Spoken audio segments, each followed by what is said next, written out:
A new study released this week underscores just how big a gap African American males face when it comes to moving up the economic ladder.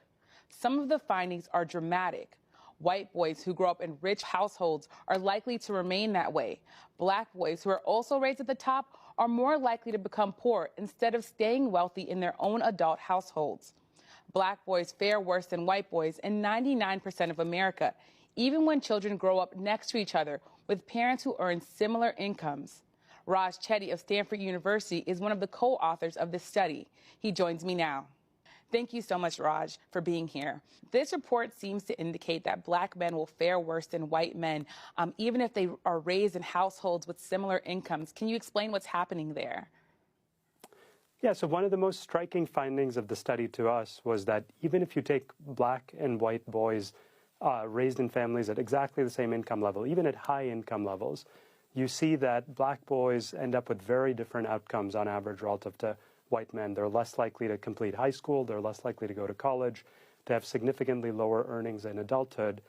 And that phenomenon, interestingly, applies really only to black men. When we look at black versus white women, you see much more similarity in their outcomes if they grow up in families of similar incomes. So it's something unique to what's happening to black men in America that I think is really a concern for generations going forward. One of the things that this study reports is that African American men who will grow up in households with two parents that are earning $140,000, they fare about the same as a white young man who is raised by a single mother making just $60,000. How can that be true? Because it feels so counterintuitive. And what does that mean for African American families and their futures? Yeah, what you're getting at really is the finding that there's a great deal of downward mobility in black families. So you would have thought intuitively, that's what we expected going in, is when you get to a certain income level, maybe racial disparities disappear, that at some point kind of escape the poverty trap. But that really doesn't seem to be the case. Even once your parents reach a high income level, it continues to be the case. Better outcomes, but I think more remains to be understood in terms of exactly what's driving these really sharp differences.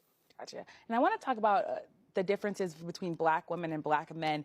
Black women, conditional on growing up in a family that's at the same income level as white women, they end up with very similar outcomes. They have similar levels of earnings, similar wage rates, similar college attendance rates, they work at similar rates.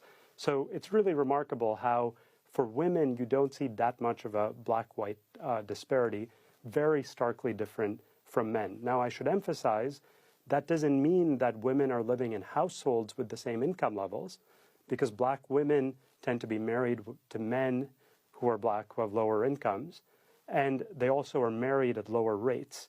And so if you look at household income, of course you do see a significant disparity between black women and white women. But when you look at their own earnings, they look very similar.